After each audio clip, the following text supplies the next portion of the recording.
Hoses. This video for the VanAgain, this is the 2.1 coolant hose replacement. This video is meant to help you if you want to replace all the coolant hoses in your VanAgain, or just as a reference if you're only replacing one specific hose. I couldn't find any videos related to this, so here I am making my own so you don't have to spend as much time on this as I did. The video was made after I had already replaced the hoses, so I'm just going to go over the scope of the project, where the hoses are, and some specific difficulties. Although this is a 2.1, many of the hoses are the same in the 1.9, and if you want to add any details about differences that could help others or to correct any mistakes I'll probably make, please put them in the comments below. If you came here just to see locations of hoses, skip forward to... I only replaced all my hoses as a preventative maintenance item. The original hoses are at least 35 years old, and if any of them goes, it can quickly lead to a blown engine. Not everybody agrees with this replacement schedule. My friendly local VW van expert says they only replace if the hoses are cracking or swelling or otherwise feel weak, and only the ones that need replacing. There's also the argument that the original VW hoses are far superior than the kind of rubber you get nowadays. Perhaps the only time it makes sense to swap all the hoses is a low mileage original engine, which is what I've got right here. The coolant hose people want you to replace your hoses every 4 to 10 years. You're going to have to do what feels right for you. If you haven't yet, now is a good time to do the following, and it will affect your coolant hose install. Stainless steel coolant pipes. Besides regular fuel line changes, the most often performed preventative maintenance item is replacing the plastic coolant pipes that run between the engine and the radiator. The ends of the pipes are notorious for developing leaks. Repair kits are available, but the prudent VanAgain owner replaces them with stainless steel pipes, available from any of the major VanAgain specific dealers. Rear heater removal, hardly ever used by most people, prone to secretly leaking. Removing it gives you more under-seat storage. If you need more heat, consider insulating your long heater delivery hose. Automatic transmission cooler. The automatic transmission cools the ATF in close proximity to the coolant, which can lead to a leak that mixes the two, causing disastrous results. A replacement transmission cooler air cools the fluid, reducing this risk. There are a variety of options. I use a front-mounted radiator of my own design that's similar to VanCafe's version. Stainless steel coolant tower junction and the aluminum thermostat housing. Both of these are very prone to problems. There's the coolant tower back in there behind the firewall, and this is the thermostat housing right here. It's just all plastic, so you can get aluminum versions of that and stainless steel versions of that over there, and they're going to be more durable and leak less. Some people think that's more important to change than the coolant hoses themselves. So there you go. You can buy all the hoses separately, of course, but many of the VanAgain specific resellers sell these kits that have all the engine hoses. I got my kit from Bus Depot. I will go into what they do not include so that you may want to add to the order. The following part numbers only apply to this specific VanAgain year model. Yours may be different. Look at the parts suppliers' descriptions carefully to make sure you're getting the right hoses for your year and setup. This is an automatic transmission van, but because I have replaced the transmission fluid cooler with an external cooler, it allows me to use the manual transmission hose set, eliminating an unnecessary two-piece hose loop. I had also eliminated the rear heater core to run to the back seat, so that's more hoses that aren't necessary and don't come with the kit anyway because of how common the heater delete is. Let's talk about what else you might want other than the 18 hoses that come with the kit. One of the hoses is bulk 8mm or 5/16 inch hose that is cut into 4 other hoses. This kit is really intended for replacement of an engine outside of the van during rebuild. If it were really intended for hose replacement, like I'm doing on the installed engine, it would come with additional parts that are necessary to perform the service. Here's everything you need so you can order it in advance. Hose kit, 18 hoses, 1 meter of bulk 8mm or 5/16 inch hose for 4 connections to the coolant rail, which is a total of 21 hoses. Heater hose, 5/8 inch heater hose, also 7.9 millimeters. The safety stripe Gates safety stripe can be found at your friendly local auto parts store. I use this stuff right here, which is Gates green stripe. There it is, and here's the difference. You can see green stripe has a lot more rubber. It's kind of designed for a heavier duty function. Makes it a little harder to like thread through all the firewall and everything, but I didn't want to have to do it again. So you're going to need about 25 to 28 feet of this. I measured my removed hoses at 24.5 feet. It's good to have extra. The heater hoses to the heater core inside the dash, part 251265053C and 251265054A. I did not replace these. If you wait until you're taking apart the dash for any other reason, you can install the 2 heater core hoses, and while we're here, consider this point from GoWesty. If you're taking your dash apart, there's many other items you'll want to replace at the same time, namely the front heater core, the heater cable, the heater core hoses, the dash fan resistor, and the heater box foam reseal kit, and new heater box clips. Also, consider replacing that stock heater core valve with the improved version from VanAgain at Intrepid Overland. Coolant hoses draining the stainless steel pipes mid-body underneath. These are 1.5 inches, 4 inches at least straight. Try the Gates Volco coolant hose 24024 at your local auto parts store, sold by the foot. Coolant elbow flange gasket for the late model VanAgains is part N901288802. This part collects the elbow flange to the block. It's number 23 on the schematic. You need to remove this to get part 24 off, which is the coolant hose, and you reattach the elbow flange with 20 Newton meters or 15 foot-pounds of torque according to the specs. Oil cooler seal. You'll need to drop the cooler to access 2 of the hoses. Replace with this part 038117070A and get a backup while you're at it because they're cheap. Clean and coat the seal with sealant before you install it. VW recommends a product called AMB 188-100-2. It's pretty pricey. More affordable option is Hylamar Blue, Permatex 85420, or Loctite 518. Clean and coat the seal with a sealant before you install it. You'll probably want a 27mm deep socket to get the nut off. If you've got a high mileage cooler, consider just replacing it at this point. Hose number 5 is 025121062E. That's the thermostat housing to the pipe return for the manual transmission. Or in my case, I'm converting my auto with my cooler. If you have GoWesty's old stainless steel pipes like I do, this hose that comes with the kit needs to be cut to match the bend. Alternatively, you can replace the hose with the hose that GoWesty originally used, which is right here. This is the Gates number 20823. The excess of the hose is cut off. That's these parts right here. They're cut off, and those become 2 small joining pieces for the stainless steel pipes. I used EPDM rubber hoses like the originals. Silicone hose kits are available for a considerable increase in cost, but are worth considering if you can swing it, as they are generally considered to last longer, and since this job is time consuming and annoying, it might be best to not have to do it again. But note that installing silicone hoses means you need to replace all of the hose clamps with ones that are designed for silicone hoses. In addition to expected wrenches and sockets and general tools, I recommend a few specialty hose tools like these hose removal pliers, which allow you to press off the coolant hose from where it's attached. It's very useful in tight quarters. Oftentimes the hoses are difficult to remove, so you kind of put those on in the seam between the hose and whatever pipe it's attached to, and pull on it and prise it off. Very good. I actually carry these on the van with me. Swivel jaw locking hose pliers. These are great for taking off these spring clamps. These are really frustrating clamps, but they're also the best because they flex and they adjust. So if the hose is expanding or contracting, they always remain tension.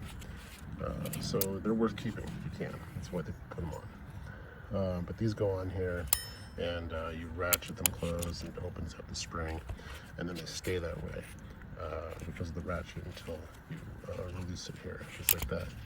So very handy for taking these off. I highly recommend it because these will cause you to swear. Otherwise, you'll swear anyway. But check out my trick here that I did. Because actually, you never know which way the springs are going to be facing. You can see one side has a little divot in it. One side has a little notch, right? So you want to put the pen and in here into the cup, and the other side goes into the notch like that, and that helps it from moving around and keeps it stable. And if, however, you find yourself in a situation where these are flipped, it's hard because then the handle are curved, or these are curved up there, and so the access might be hard.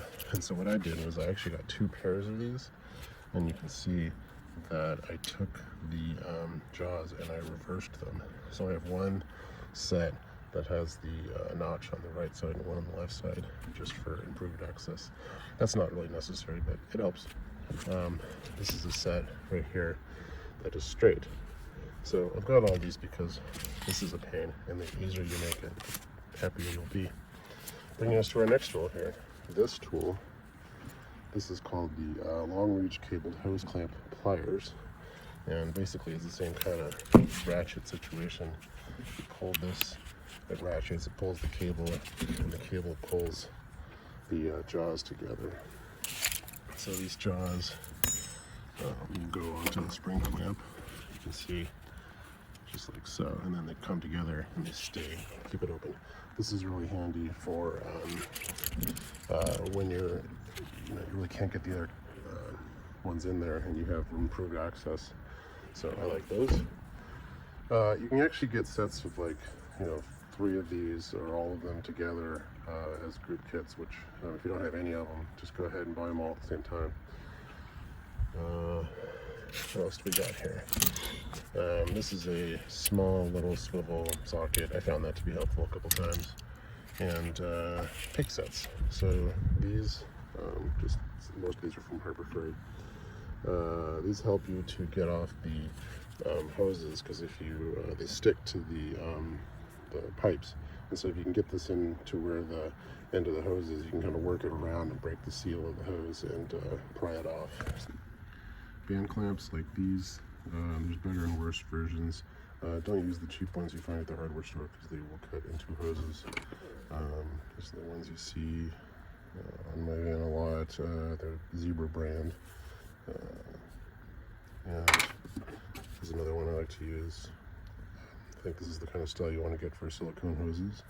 Check me on that. But you can see the inside's totally smooth, so it doesn't have any edges that abrade or cut into the more fragile silicone hose. You can see I use those right there, right on those. You will find ear clamps like these on the coolant rail manifold, and I cut those off with a bolt cutter. You actually have really good access to them, and so I used a full-size bolt cutter, but if you had a small mini bolt cutter, that would be easy too. And then I replaced them with just some better band clamps. Okay, so these are the VW stock spring clamps, and I thought it would be nice to order a whole set of spring clamps, like the kit, online. And when I got them, I realized I had made a mistake, because the kits you buy often are very thin. The metal is very thin, and so the amount of force it takes to open them is very low. And these VW clamps are really high. Like, it takes a lot of force to get them open, which means they're going to really clamp down tight on the hose. And so this is definitely what you want. and so don't get the lighter grade spring clamps. So you can cut hose off and it's fast and easy, but be very careful with the knife that you don't score the pipe in here, because then you can have a leak. I'd probably start with everything else you can to avoid having to cut. Use the pick to break the connection, twist it, that kind of thing. But last resort, you can cut them. And when you install the hoses, to overcome the friction of the rubber on the pipe, I used soapy water to slide it on. Other folks will use silicone lubricant.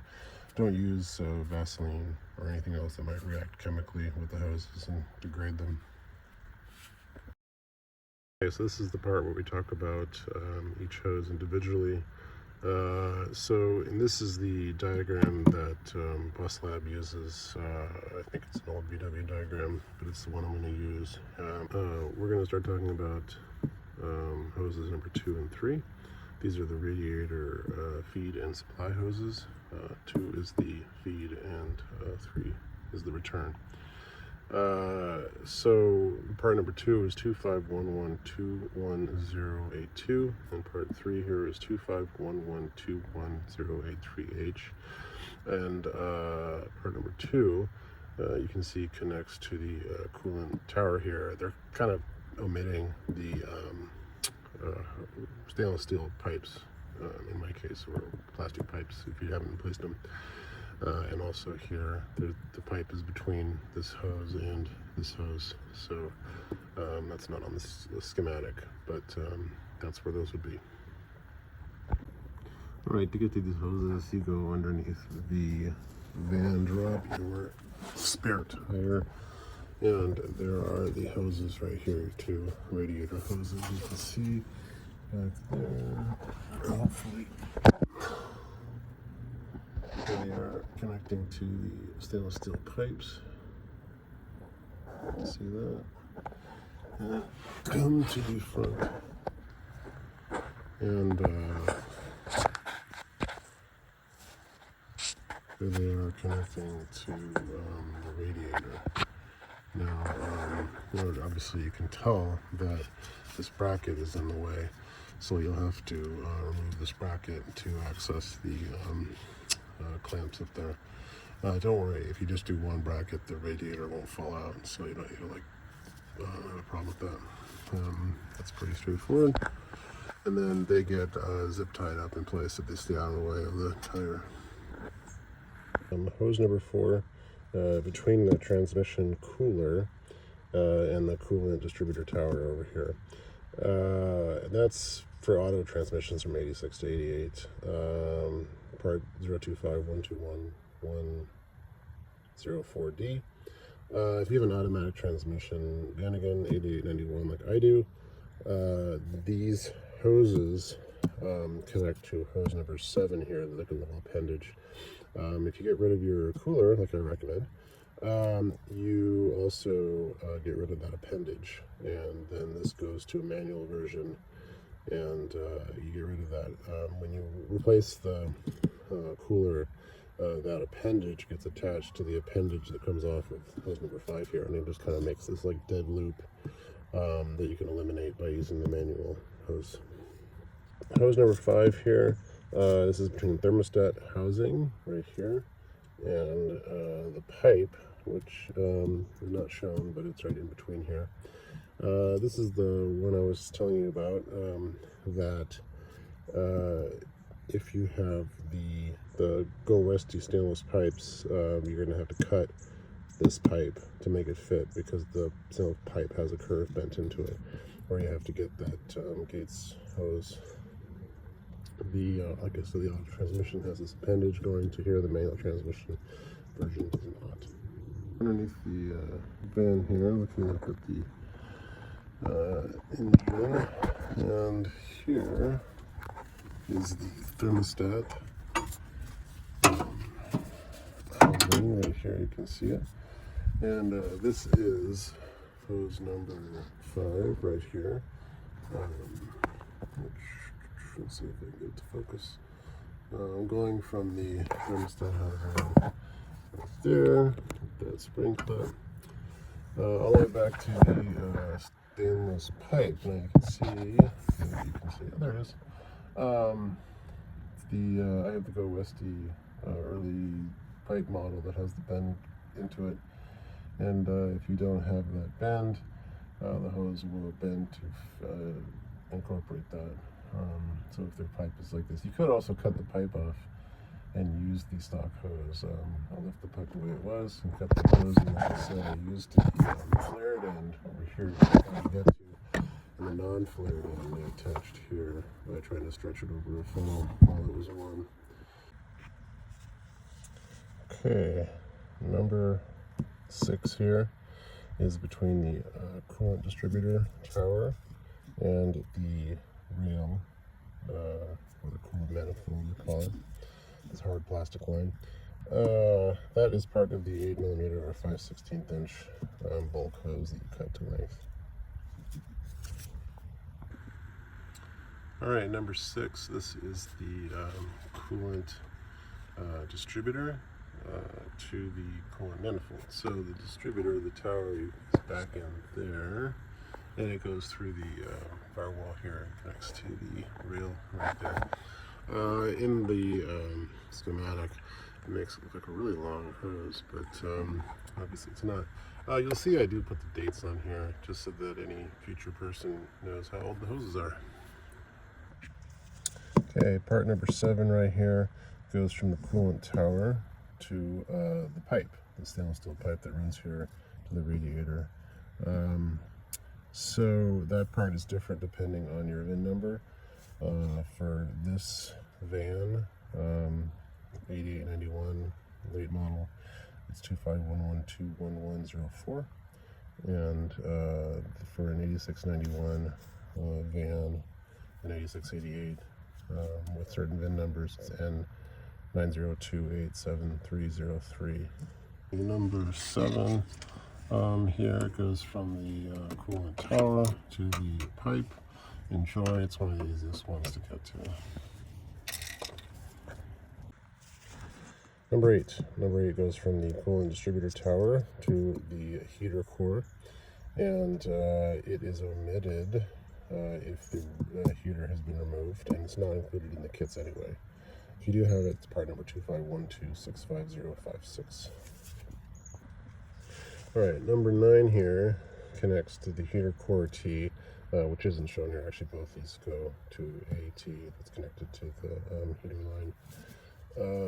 Number 9 here, and it also goes over to the driver's side and connects to a steel coolant pipe over here. It's not shown. It's part 251265058A. It's omitted if the rear heater is removed. It's also not included in kits. Okay, number 12, this S-shaped hose goes between the coolant distributor tower here and goes to the passenger side head of the engine. So for 86 to 88 Vanagons with certain VINs, 251121130A, and for later model Vanagons with higher VINs, check them. It's 251121130B. Okay, we got hose number 12 right here. This goes from the coolant tower here to the head. And I found that to get to this, I did end up removing this plate just to make it easier on me.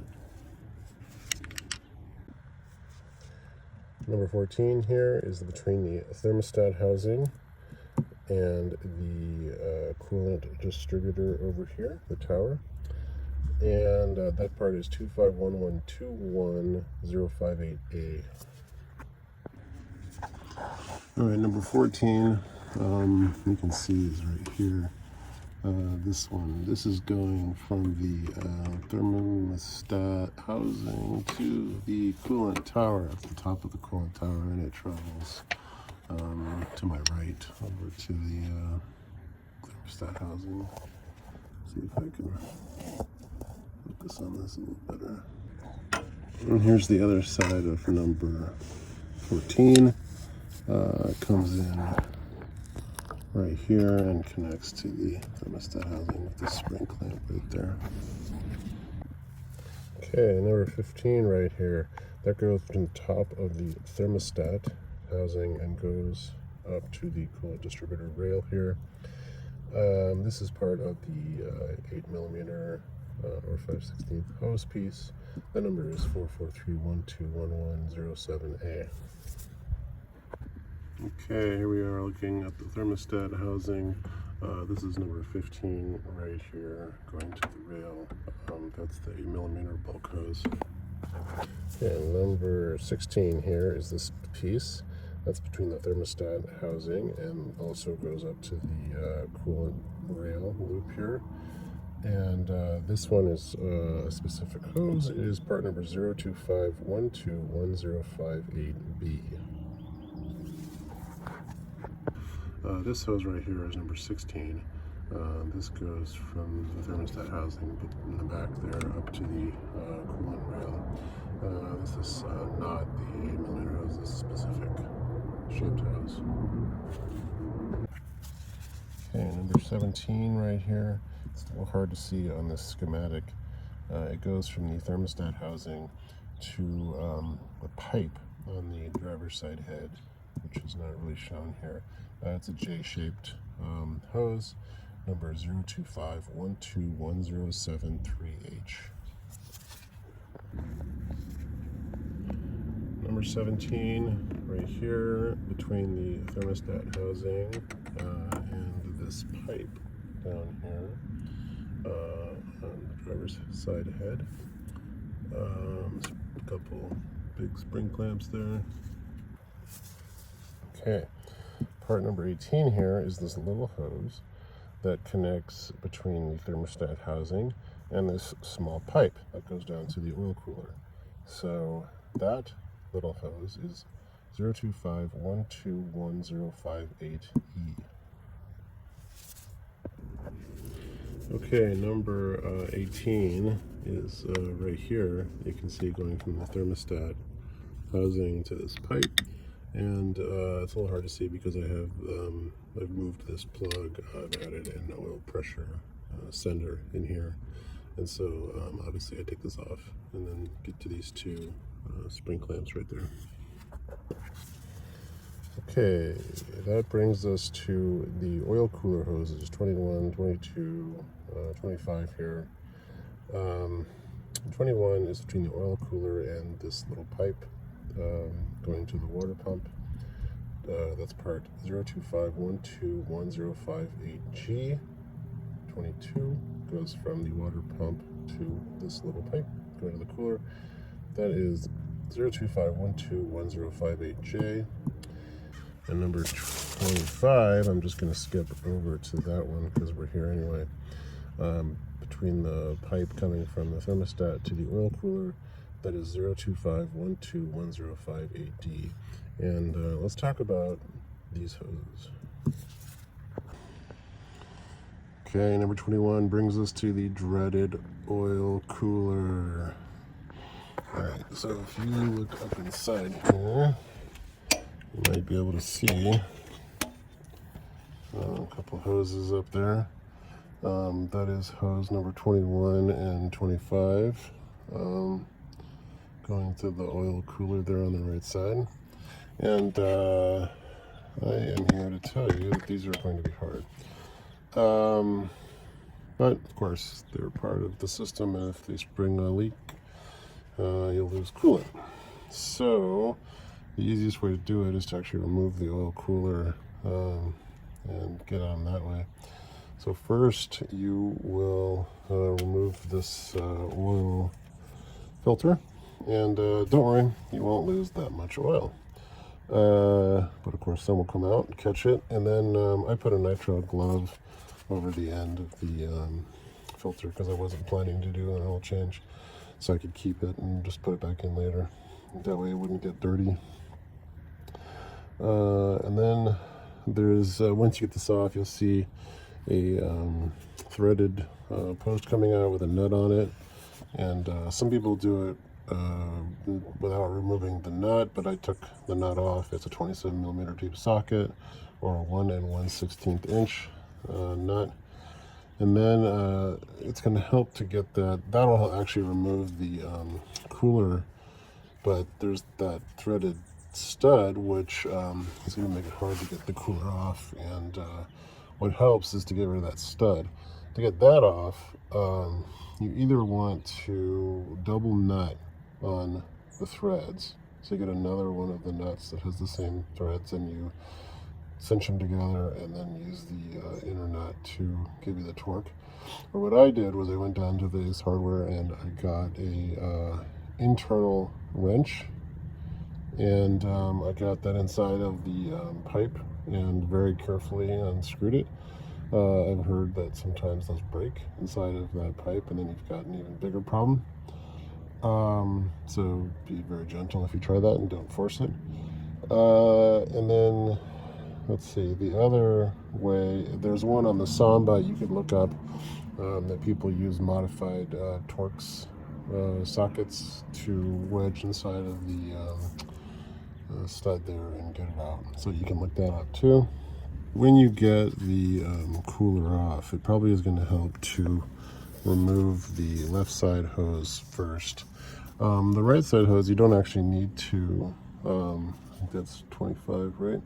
25 you don't actually need to take off of the cooler. What you can do is remove hose 22, which is the one up top going to the water pump, and then just snake down the pipe along with that hose attached to the oil cooler, and the whole thing will come out, and then you can easily swap them out outside of the engine. Let's see if I can focus on these.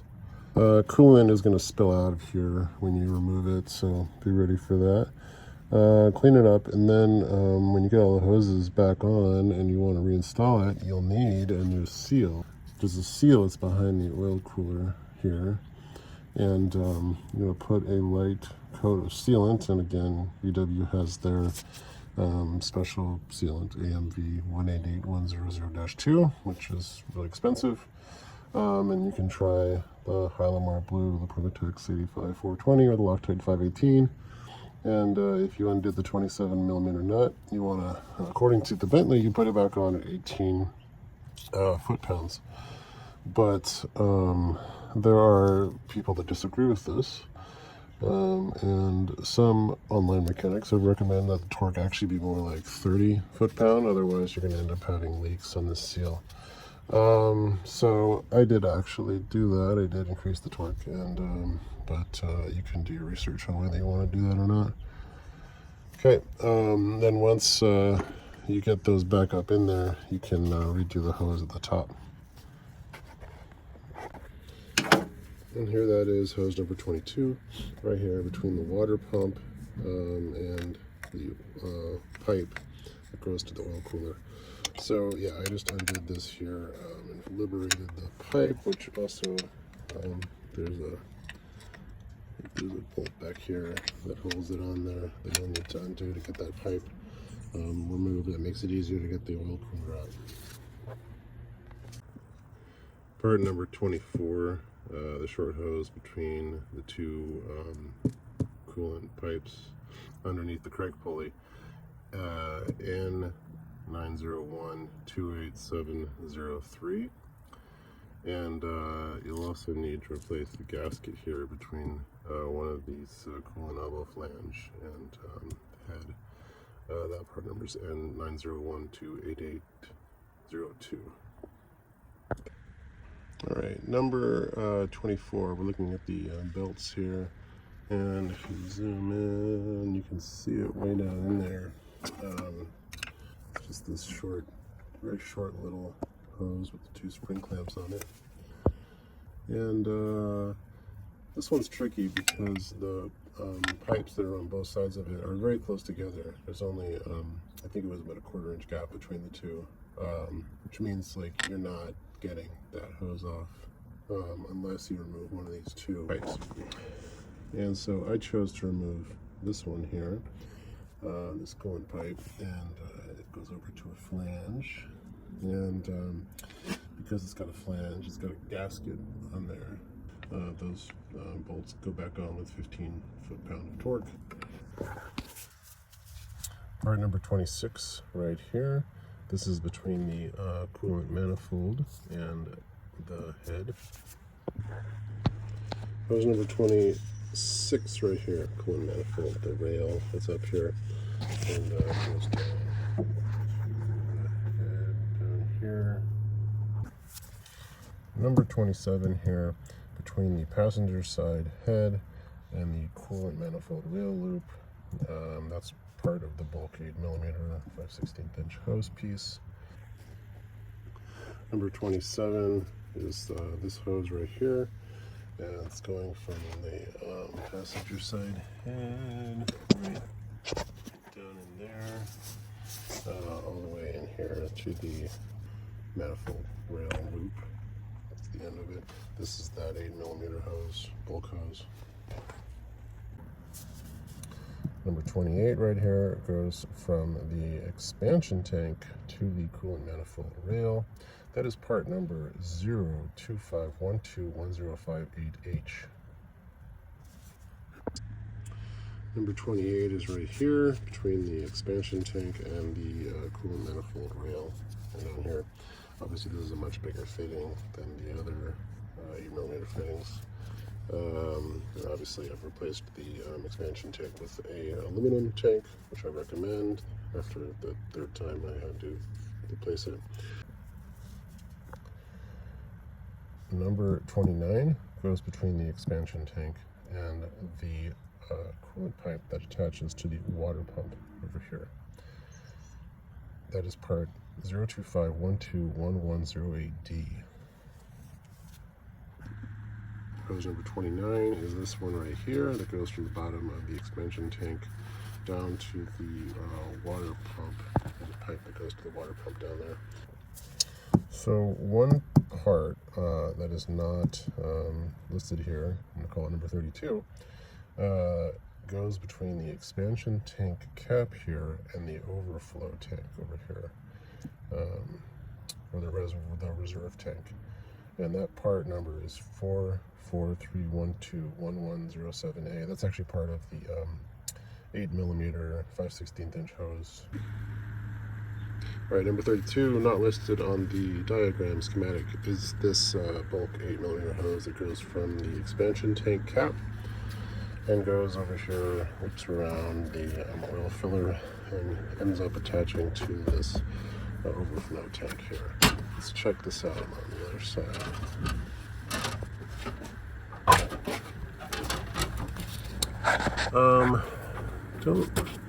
Don't do what I did, and made this a little too short, so it kind of interferes with the oil filler. So give it a little more length. Maybe do this one last, so you know you have extra 8mm hose, and I would have put it further over here a little bit to the right, so it wouldn't interfere with that. And I may replace it anyway.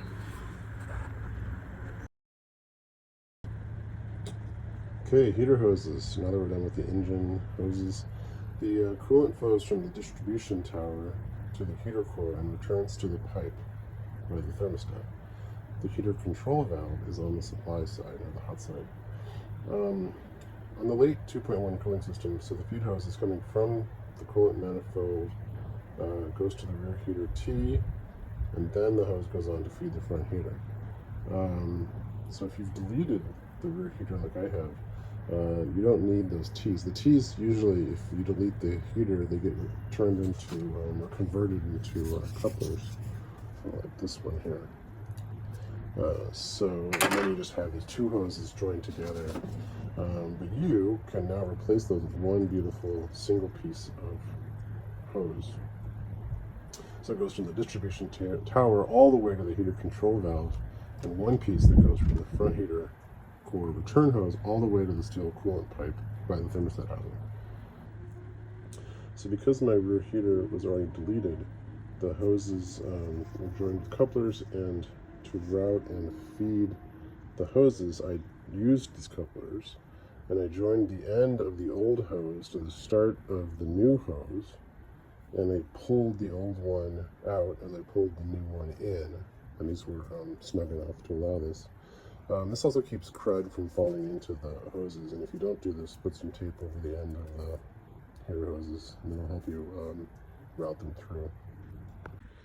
If you use these Gates green stripe hoses, because they have a bit larger diameter, it'll go through the bulkheads. It's tight. I put soapy water on the outside of the hoses to help snake it through. In order to get these through to the front, you probably will need to lower the fuel tank a little bit, especially for using the green stripes. You don't have to drop it to the point where you disconnect any of the hoses. You just start the procedure to drop the tank. I look at the GoWesty video. I'll have it in the links. I did both sides, but it probably will work if you just do one side, and then you can skip the ratchet strap step to hold it in place. But I use the ratchet strap to hold the fuel tank up after releasing both attachment bolts. The previous owner of my van had really gone to town zip tying the hoses in place over the top of the fuel tank, which made for some creative cutting. The ones way in there, I used a 36-inch long handle pruning shear. I don't know how the factory held them up there or how accessible they are. Okay, your heater feed starts here at the coolant tower, and the heater hose travels, and this just kind of parallels the stainless steel pipes underneath here. You can see it goes up through the frame right there, and then it continues on the other side. I don't know if that's actually the right routing, but that's the way I have it. It goes underneath over there. You can see it goes into the space over the fuel tank. That's where it gets a little tricky. And the return, you can see the return, after the return comes through this part of the frame. It comes underneath the stainless pipe here. You can see it like runs basically parallel with the pipe and goes over to the driver's side of the engine over there. It's on top of that pipe. Let's go look at it over here. And there it is. It comes over and attaches to this steel pipe right here. And I'll make sure you get that zip tied up out of the way so it doesn't rub on the axle here in the CV boot.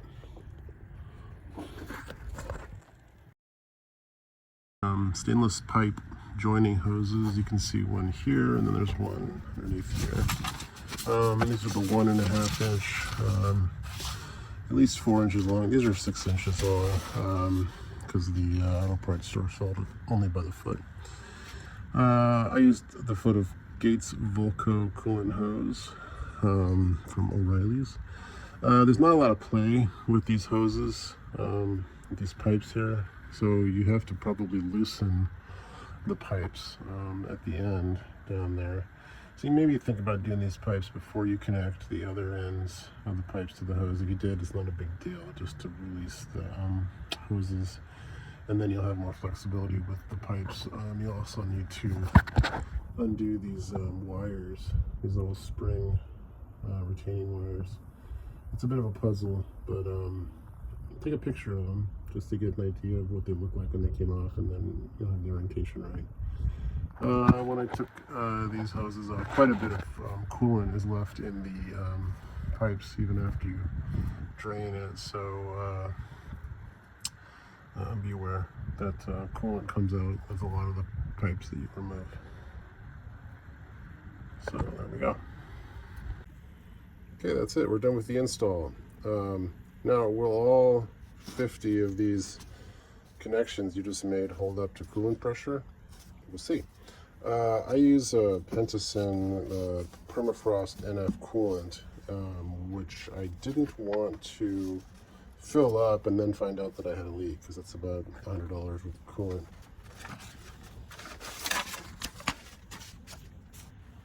So here's what I did. I filled up the engine and the tanks all up as much as I could with distilled water to test. And I kept track of exactly how much distilled water I used, and then bled that coolant. I ran the engine, I checked for the leaks. When I was satisfied that there were none, I removed half of the amount of water that I added, and I replaced that with the Pentacin coolant, to create a 50-50 mix in the system. And then from that point forward, all of the coolant I added was pre-mixed 50-50. And you'll probably, because there's more air after replacing all the hoses than you would have otherwise in a coolant change, you're going to have to do more thorough bleeding of the system than you normally would. But that's covered elsewhere. One more thing I'll note on here is that after I replaced the hoses and test drove it, I had a coolant temperature sender failure, which is that's the plug right there on the underside of the thermostat. On the other side over here is where the temp 2 switch is. So there's just two different temperature sensors. This one is called a sender because it sends the signal coolant temperature to the gauge at the front, and gives the alarm if the coolant's too hot, etc. So mine failed, of course, right after I filled it up. You can replace these senders with the coolant in place. You just have to do a really fast switch, and you're going to be losing a little coolant, and that's obviously going to be easier to do when it's empty. So consider replacing that sender and maybe the temp 2 sensor before you get this far when it's empty. Both of them need a separate O-ring that is not included. So here we go. Congrats, you've got new hoses. May they outlast your engine and give you many enjoyable miles. As I said at the beginning, if you have additional information for different models, corrections to what I've said, or just some related opinions, please post them below. Happy trails, everyone. Thanks.